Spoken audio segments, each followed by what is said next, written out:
मराठवाड्यातील नांदेडच्या परिसरामध्ये देगलूरच्या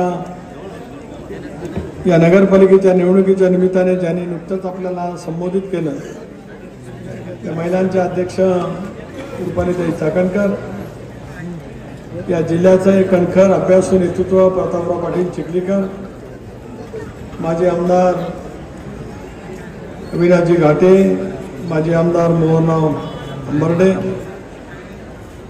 व्यंकटराव गोजेगावकर, या गावाचं दीर्घकाळ नेतृत्व करत ज्यांच्या नेतृत्वाखाली या निवडणुकीला आपण सामोरं जात आहोत ते लक्ष्मीकांतजी पदमार, तालुक्याचे अध्यक्ष राहुल देसाई, देवेंद्र मोतेवार, नगराध्यक्षाच्या राष्ट्रवादी काँग्रेस पक्षाच्या अधिकृत उमेदवार विजयाताई टेकाणे, आईब शेठ चिमणीवाले, पक्षाचे सर्वच सन्माननीय अधिकृत उमेदवार भगिनी, पत्रकार मित्र,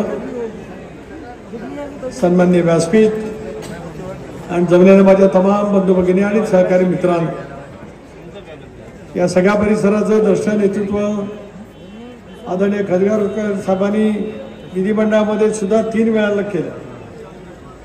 राज्याच्या मंत्रिमंडळामध्ये त्यांना स्थान मिळाल्याच्या नंतर नांदेड जिल्ह्याचा देगलूरच्या परिसराचा विकास त्यांनी अतिशय उत्तम पद्धतीने केला. लोकसभेमध्ये सुद्धा निर्वाचित झाल्याच्या नंतर संसदेच्या मार्फत भारत सरकारच्या मार्फत वेगवेगळ्या योजना आणण्याची त्यांनी कर्तव्याने त्या कालावधीमध्ये दाखवली. पण देगलूर आणि देगलूरचा परिसर हा आपल्या सर्वांचे नेते भास्करराव खतगावकर साहेब यांच्यावरती प्रेम करणारा, त्यांच्या विचाराला पूरक पैकीचं ताकद आणि शक्ती देणारा अशा पैकीचा गेल्या अनेक वर्षापासून तो आहे याची जाणीव प्रदेशाध्यक्ष माझ्यासारख्या कार्यकर्त्याला नक्कीच या ठिकाणी वाटते. या गावामध्ये सर्व धर्म समभाव आहे. सर्व धर्माचे सर्व जातीचे लोक गुण्यागोविंदाने या सगळ्या परिसरामध्ये राहतात. आणि मग ग्रामीण भागातला येणारा शेतकरी वर्ग असेल, या गावातली बाजारपेठ असेल, वेगवेगळा व्यवसाय करणारा उद्योजक असेल, व्यापारी मित्र असेल, या सर्वांच्या सामूहिक प्रयत्नातून या गावाचं वैशिष्ट्यपूर्ण वैभव वाढण्याचं आपल्याला त्या निमित्ताने पाहायला मिळू शकते. ज्यावेळेला लक्ष्मीकांतजी यांच्या नेतृत्वाखाली या ठिकाणी नगरपालिका राष्ट्रवादी काँग्रेस पक्षाची होती, त्याला किती प्रचंड प्रमाणाचा विकास झाला याची माहिती त्या वचननामाच्या माध्यमातून आपल्याला सर्वांना पाहायला मिळते. मधल्या कालावधीमध्ये थोडंसं कमी अधिक पुण्यात झालं, याच्यामुळे या शहराचा विकास पूर्णपणाने खुंटलाच. पण शहरामध्ये आलेल्या निधीचा योग्य पद्धतीने वापर करायच्या ऐवजी त्याच्यामधूनच अनेक गोष्टी साकार झालेल्या आपल्याला त्यानिमित्ताने पाहायला मिळू शकतात. आज आम्ही सर्वजण इंडियामध्ये सहभागी झालो.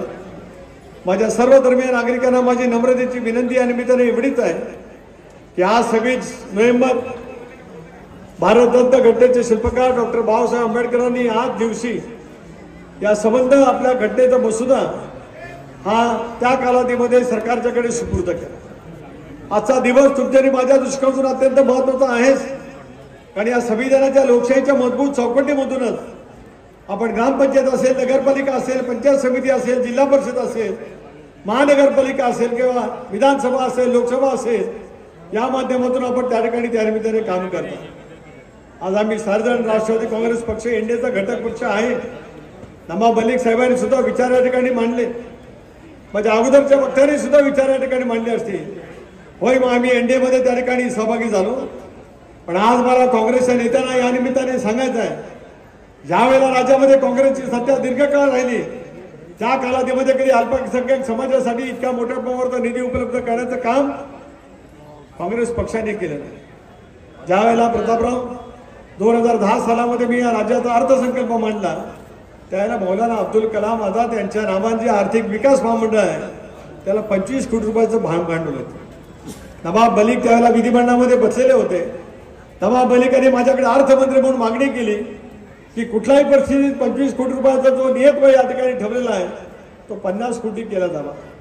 आज प्रतापराव इंडियाच्या सरकारच्या माध्यमातूनच ज्या सरकारच्या बद्दल वेगवेगळे प्रवाद निर्माण करण्याचा जाणीवपूर्वक प्रयत्न स्वतःला धर्मनिरपेक्ष बनवणारा काँग्रेस पक्ष त्या ठिकाणी करतोय. आता या मौलाना अब्दुल कलाम आझाद या आर्थिक विकास महामंडळाचा नियतव्यय 1000 कोटीपर्यंत नेण्याचं काम आपले नेते अजितदादा पवार यांच्या ठिकाणी केलं. तेवढापुरता सीमित आपण प्रतापराव थांबलो नाही, तर या महामंडळाचा अध्यक्ष मुश्ताक अंतुले केले. या महाराष्ट्रामध्ये अविनाशजी एकच अल्पसंख्याक समाजाचे मुख्यमंत्री झाले, त्यांचं नाव बॅरिस्टर AR अंतुले. माझ्यासारख्या कार्यकर्त्याला त्यांचा संवाद लाभला रायगड जिल्ह्याच्या शिवर्धन मतदारसंघातून अंतुले साहेब त्या कालावधीमध्ये निवडून आले. त्यांनी त्या कालावधीमध्ये केलेले रायगड जिल्ह्यातील कामं असतील, पण राज्याचे मुख्यमंत्री म्हणून बॅरिस्टर अंतुले साहेबांनी केलेलं काम, संजय गांधी निराधारची योजना असेल, संजय गांधी स्वावलंबीची योजना असेल, या देशाने पहिल्या प्रथम कर्जमाफी पाहिली ती बॅरिस्टर अंतुले साहेबांच्या रूपाने पाहिली. एक अल्पसंख्याक समाजाचा नेता राज्याचा मुख्यमंत्री झाल्यानंतर समग्र देशामध्ये शेतकऱ्यांच्यासाठी पूर्णपणाची कर्जमाफी घेणारा धाडसी निर्णय घेणारा नेता कोण आहे तर त्याचं नाव बॅरिस्टर आर अंतुले आहे. मला समाधान वाटतंय, अभिमान वाटतोय की त्याच भूमीमध्ये मी आज विधिमंडळामध्ये आदिती नेतृत्व करते, त्याच परिसरातून आज लोकसभेमध्ये माझ्यासारखा कार्यकर्ता त्या ठिकाणी काम करतोय. म्हणजे सांगण्याचा मतितार्थ असा आहे, आम्ही एनडीएमध्ये सहभागी झाल्यानंतर काँग्रेस पक्षाने ती त्यांचा आग पाकड त्या ठिकाणी करण्याचा प्रयत्न केला. जे काम तुम्हाला अल्पसंख्याक समाजासाठी कधी जमलं नाही ते करण्याची मनस्वीपणाची राजकीय इच्छाशक्ती अजितदादांच्या नेतृत्वाखाली त्या ठिकाणी दाखवली गेली. त्याच्यातून अनेक गोष्टी साकार झालेल्या तुम्हाला आणि आम्हाला त्या ठिकाणी पाहायला मिळू शकतात. आज अल्पसंख्याक विभाग आपले सहकारी माणिकराव खोकाटे यांच्याकडे आपण दिलेला आहे. त्यांच्याकडे सुद्धा 500 कोटी रुपयाचा नियत आहे. शादीखाना असेल, गावागावांतील मोहल्ल्यातील रखडलेली विकासाची कामं असतील, अन्य काही बाबी करण्याच्या दृष्टीतून दफनभूमीची, स्मशानभूमीची, कंपाऊंड वॉल असेल, ही सगळ्या करण्याच्यासाठी मोठ्या प्रमाणावरचा निधी त्या निमित्ताने उपलब्ध करून दिला आहे. आणि आज मी लक्ष्मीकांतजी आपल्या मार्फत आमच्या महिला अध्यक्ष ज्या नगराध्यक्ष होणार आहेत त्यांना सुद्धा या ठिकाणी सांगू इच्छितो आहे, अल्पसंख्याक समाजाच्या उन्नतीसाठी देलगो नगर परिषदेच्या मार्फत जे जे प्रस्ताव केले जातील ते भारत सरकारच्या या विभागाचे मंत्री किरणजी रिजिजू आहेत यांच्याकडनं मंजूर करण्याचं काम सुनील तटकरे प्रामाणिकपणाने करेल असा शब्द माझ्या अल्पसंख्याक समाजाला या कार्यक्रमाच्या निमित्ताने या ठिकाणी मी देऊ इच्छितो. आंबेडकरी चळवळीतील श्रद्धा असणारा सुद्धा एक वर्ग आहे.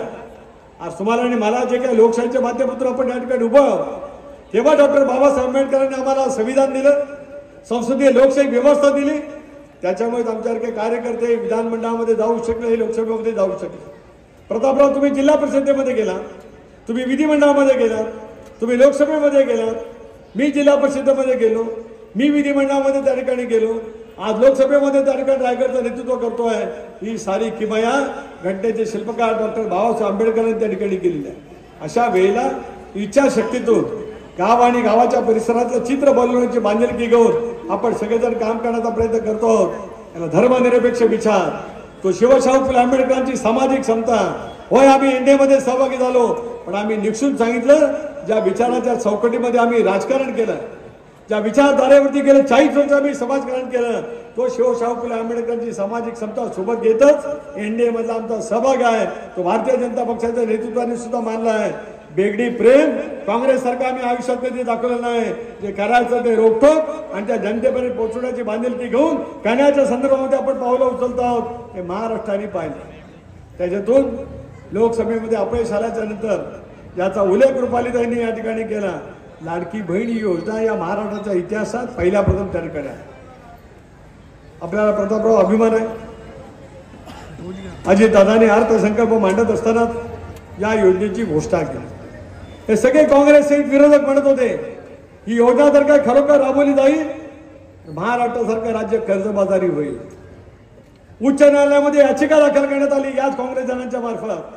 एवढंच नव्हे तर काँग्रेसच्या काही नेत्यांनी आणि स्वतःला महिला मंडळ नेत्यांनी सुद्धा असं सांगितलं की 1500 रुपये तुम्ही महिलांचा स्वाभिमान विकत घेतात का काय, अशा पैकी टीका टिप्पणी करण्याचा प्रयत्न विरोधकांच्या माध्यमातून महिला नेत्यांच्याकडून या महाराष्ट्रामध्ये झाला. माझ्या महाराष्ट्रातली ग्रामीण भागातली कष्टकरी महिला भगिनी ही शोषिततेने जीवन जगते, आपल्या कुटुंबाची उभारणी करण्यासाठी सारं आपलं आयुष्य समर्पित करते.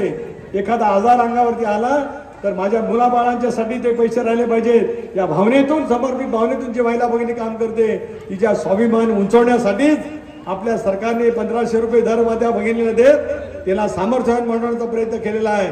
आणि आज आम्ही नम्रपणे या ठिकाणी सांगू इच्छितो आहे की ही योजना अव्याहतपणाने शेवटपर्यंत त्या ठिकाणी सुरू राहील. आमच्यावरती त्याला टीका टिप्पणी झाली की योजना विशिष्ट समाजापुरती सीमित आहे, ही योजना विशिष्ट धर्माच्या पुरती सीमित आहे. पण माझ्या अल्पसंख्याक समाजाचे सहकारी या ठिकाणी उपस्थित आहेत, अल्पसंख्याक समाजाच्या माझ्या भगिनी या ठिकाणी उपस्थित आहेत. यांना आपण कोणी विचारू शकता या योजनेचा फायदा त्यांच्यापर्यंत सुद्धा या सरकारच्या माध्यमातून पोहोचवला गेलेला आहे. याचा अर्थ या धर्मनिरपेक्ष विचाराच्या माध्यमातून सेवा करण्याचं व्रत घेऊन अजितदादाच्या नेतृत्वाखाली राष्ट्रवादी काँग्रेस पक्ष हा उद्याच्या कालावधीमध्ये सज्ज त्या ठिकाणी झालेला आहे. पण आमचा जाहीरनामा हा केवळ जाहीरनामा नाही, तर हा वचननामा आहे. वचननामा हा शब्दप्रयोग जाणीवपूर्वक राज्य इच्छाशक्तीच्या मनामध्ये कल्पना ठेवत आणि 5 वर्षाच्या कालावधीमध्ये देगलूरमध्ये हा वचननामा पूर्ण करायचा आहे. या सहज हेतूने भास्करराव खतगारांच्या नेतृत्वाखाली आम्ही हा जाहीरनामा आपल्या सर्वांच्या समोर या ठिकाणी ठेवतो आहोत. मी प्रदेश राष्ट्रवादी काँग्रेस पक्षाचा अध्यक्ष म्हणून रायगडचा खासदारांना त्यांना आपल्याला आश्वासित करतो. प्रतापराव, मी मगाशी लोहाच्या सभेमध्ये सुद्धा बोलू की जे तुम्ही आहात, अविनाशजी आहेत, कोजेगावकरजी आहेत, मोहनराव आहेत, तुम्ही सर्वांनी म्हणून आपण एकत्रितपणाने विधिमंडळामध्ये अनेक त्या ठिकाणी काम केलं. खातेगावकर साहेबांच्या सोबत सुद्धा मी विधिमंडळामध्ये आणि लोकसभेमध्ये त्या ठिकाणी काम केलं. अशा वेळेला या द्रष्टा नेतृत्वाच्या माध्यमातून या शहराचा कायापालट करण्यासाठी अजितदादांच्या मार्फत सर्वाधिक निधी या देगलूरच्या परिसरातल्या ब वर्ग नगरपालिकेला देण्याचं काम आम्ही प्रामाणिकपणाने करू. हा शब्द सुद्धा या कार्यक्रमाच्या निमित्ताने या ठिकाणी देऊ इच्छितो. शेवटी विकास साधायचा असेल तर केवळ तो कागदावरती बोलून उपयोग होत नाही, त्याच्यासाठी इच्छाशक्ती मनामध्ये असावी लागते. काँग्रेस पक्षाची अवस्था देशभरामध्ये काय पदेन झाले आम्ही पाहतो. लोकसभेमध्ये सुद्धा 10 वर्ष त्यांना लोकसभेचा विरोधी पक्ष नेता निवडण्या इतपत संख्याबळ कधी मिळू शकलं नाही. प्रतापराव 1985 साली स्वर्गीय वसंतदादा पाटलांनी मला ज्या वेळेला काँग्रेस पक्षाची विधानसभेची उमेदवारी दिली 85 साली 40 वर्षापूर्वी, आताच्या 85, त्यावेळेला राजीव गांधींच्या नेतृत्वाखाली काँग्रेसच्या 450 जागा आल्या. पंडित जवाहरलाल नेहरूंना जेवढं यश नव्हतं मिळालं त्याच्यापेक्षा जास्त यश इंदिरा गांधींच्या हत्येच्या नंतर सहानुभूतीच्या लाटेवरती काँग्रेस पक्षाला त्या कालावधीमध्ये मिळालं. त्यावेळेला माझ्यासारख्या कार्यकर्त्याला स्वर्गीय वसंतदादांनी काँग्रेस पक्षाचा विधानसभेचा उमेदवार म्हणून संधी दिलेली. माझ्या सांगण्याचा मतितार्थ असा आहे, त्याच काँग्रेस पक्षाला 14 सालामध्ये 40 जागा सुद्धा निवडून आणता आल्या. 19 सालामध्ये सुद्धा 40 जागा निवडून आणता आल्या नाही. आता सगळं इंडिया आघाडीचं कडबोड त्या ठिकाणी केल्याच्या नंतर पहिल्यांदा विरोधी पक्ष नेता या देशामध्ये 10 वर्षाच्या कालावधीच्या नंतर त्या ठिकाणी पाहायला मिळतो आहे. बिहारमध्ये केवळ 5 जागा, एकेकाचा राष्ट्रीय पक्ष. बिहारमध्ये अनेक वेळेला मुख्यमंत्री काँग्रेस पक्षाचे त्या कालावधीमध्ये झाले. त्या कालावधीमध्ये असलेल्या त्या सगळ्या परिसरामध्ये होत असलेली सचेवलपट याचा उल्लेख भास्करराव खतगावकरांनी या ठिकाणी केला की काम करत असेल तर सत्तेचं पाठबळ आवश्यक असतं. वय आम्हाला सत्तेचं पाठबळ आहे, अजितदादाच्या रूपाने त्या ठिकाणी आहे. सत्तेमधला आमचा सहभाग केवळ सत्ता उपभोगण्यासाठी नाही तर लोकांची सेवा प्रामाणिकपणाने करण्यासाठी सुद्धा आहे. लोहायला शब्द दिला, इथे देतो. रुपालीताई, तुम्ही पक्षाचा अध्यक्ष आहात. आदितीकडे महिला बाल कल्याण विभागाचं खातं तिच्याकडे आहे. तिच्या खात्याच्या मार्फत सुद्धा, आदितीच्या खात्याच्या मार्फत सुद्धा महिला बचत गटाची चळवळ, महिला आर्थिक विकास महामंडळाच्या माध्यमातून, मामींच्या माध्यमातून महिला बचत गट त्या ठिकाणी अधिक प्रभावीपणाने आपण स्थापन करण्याचा प्रयत्न केला. बाजारपेठेमधला कुठला व्यवसाय असेल, महिलांच्या दृष्टिकोनातून एखादा अल्पसंख्याक समाजाच्या महिला असतील, बहुजन समाजातल्या माझ्या महिला असतील, दलित चळवळीवरती श्रद्धा असणाऱ्या माझ्या महिला भगिनी असतील, त्या सर्वांच्यासाठी महिला भवन त्या गावामध्ये उभं करत त्यांच्यासाठी सुद्धा वेगवेगळी दालनं उभं करण्याचं काम राष्ट्रवादी काँग्रेस पक्ष नेटाने नेकीने प्रामाणिकपणाने करेल असा शब्द आज या कार्यक्रमाच्या निमित्ताने या ठिकाणी देऊ इच्छितो आहे. वचननामाच्या माध्यमातून यापूर्वी लक्ष्मीकांत पदमार यांनी केलेली कामं त्याच वेळेला या पुढच्या कालावधीमध्ये अधिक व्यापक पद्धतीने द्यावाचा निधी या साऱ्या गोष्टीची सांगड घालण्याचं काम आम्ही नक्कीच त्या ठिकाणी करू. इतक्या वेळेला नाविन्यपूर्ण योजनेतून काही ठिकाणी प्रकल्प आणले गेले, सोलारचा प्रकल्प आणला गेला, परंतु त्याच्यामधून काही देवा पेटला गेला नाही. वैशिष्ट्यपूर्ण योजनेतून 60 कोटी रुपये या ठिकाणी आणले गेले. त्याच्याशी जे कामं, ज्या ठिकाणी कामं आहे त्या ठिकाणी झाडी उभी राहिलेली आहे. 5 कोटी रुपये खर्च करून विद्युत खांबसाठी पैसे आणले गेले, त्याचा विनियोग त्या ठिकाणी झाला नाही.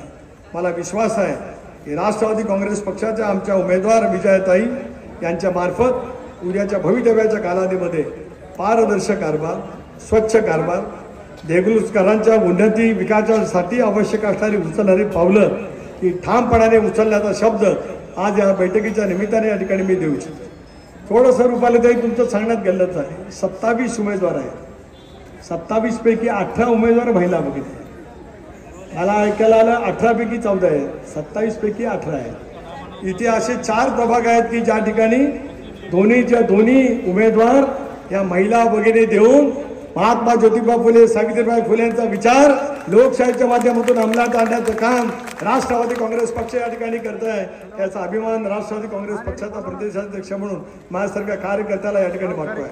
आणि म्हणूनच नगराध्यक्षाच्या महिला भगिनी उमेदवार असतील, माझ्या उद्याच्या कालावधीमध्ये 3 तारखेला विजयी होणाऱ्या 18 माझ्या महिला भगिनी उमेदवार असतील, यांच्या पाठीमागे आदिती तटकरे महिला बाल कल्याण खात्याचे मंत्री असेल, रुपालीताई चाकणकर असतील आणि आमचे राष्ट्रीय अध्यक्ष तथा उपमुख्यमंत्री अजितदादा, माझ्या सहित प्रदेशाध्यक्ष खतगावकर साहेब, प्रतापराव, आपण सगळेजण ठामपणाने उभे राहून या महिला भगिनीच्या उन्नतीसाठी राज्य आणि केंद्र सरकारच्या अनेक योजना आणण्यासाठी आपण वचनबद्ध आहोत. एवढा शब्द आजच्या कार्यक्रमाच्या निमित्ताने या ठिकाणी मी देऊ इच्छितो आहे. आमच्या देवेंद्र मोतेवार साहेबांनी मला या ठिकाणी यादी दिली. कदाचित जर काही उमेदवारांची ओळख झाली असेल तर मी काय त्यांची नावं घेऊ इच्छित नाही, कारण ही नावं सगळी या ठिकाणी खूप मोठ्या क्रमावरती आहे. पण 2 तारखेला घड्याळाच्या चिन्हावरती बटन दाबत, अचूक पद्धतीने बटन दाबलं गेलं पाहिजे.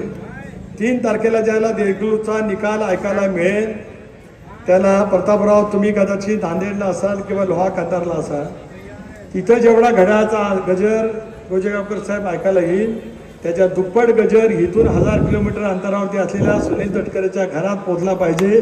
असा घड्याळाचा गजर करायचं काम तुम्ही सर्वांनी म्हणून त्या ठिकाणी करा. माझ्याकडे करायचं म्हटल्यावर रुपालताईनं म्हटलं की त्यांच्यापर्यंत पोचणारं केलं. पुण्यावरनंच कोकणामध्ये जात असतो, त्याच्यामुळे हा असला प्रवास हा असा त्या ठिकाणी असतो. माझ्या सांगण्याचा मतितार्थ असा आहे, दुपारपासूनच्या संख्येनं आपण या ठिकाणी जमला, महिला भगिनी या ठिकाणी जमले, वरिष्ठ नागरिक आहे, मुस्लिम समाजाचे सुद्धा बांधव या ठिकाणी आहेत, तरुणाई सुद्धा मोठ्या संख्येने जमलेली आहे. याचा अर्थ निर्धार पक्का, घड्याळावरती शिक्का या भावनेतून देगलूरचा विकास करण्यासाठी आपण सर्वांनी म्हणून सज्ज या ठिकाणी व्हावा आणि खऱ्या अर्थाने धर्मनिरपेक्ष विचार, सर्व धर्मीयांना सोबत घेत काम करण्याची मानसिकता देगलूरच्या परिसरामध्ये राष्ट्रवादी काँग्रेस पक्ष भास्करराव खडगावच्या नेतृत्वाखाली प्रामाणिकपणाने अंमल करेल एवढा सार्थ विश्वास आजच्या कार्यक्रमाच्या निमित्ताने या ठिकाणी देतो. प्रचंड संख्येने आपण या ठिकाणी उपस्थित राहिला. ती संख्या 2 तारखेपर्यंत तशाच पद्धतीने चालत ठेवा. देखिए मैं आपको बोल रहा हूँ, अल्लाह का नाम लेके आपने दुआ मांगना चाहिए, ऐसे मैं आपसे बात दुआ पे करता हूँ. याचा अर्थ असा आहे की 2 तारखेला आपण उठून मतदान केंद्रावरती राहावं, घड्याळाच्या चिन्हावरती बटन दाबावं, राष्ट्रवादी काँग्रेस पक्षाला मोठ्या मताधिक्याने विजय करावं अशी कळकळीची विनंती करतो. आपल्या सर्वांच्या अंतःकरणापासून आभार मानतो आणि माझे रामलेले 2 शब्द थांबवतो. जय हिंद, जय महाराष्ट्र, जय राष्ट्रवादी, जय भीम और अल्लाह हाफिज.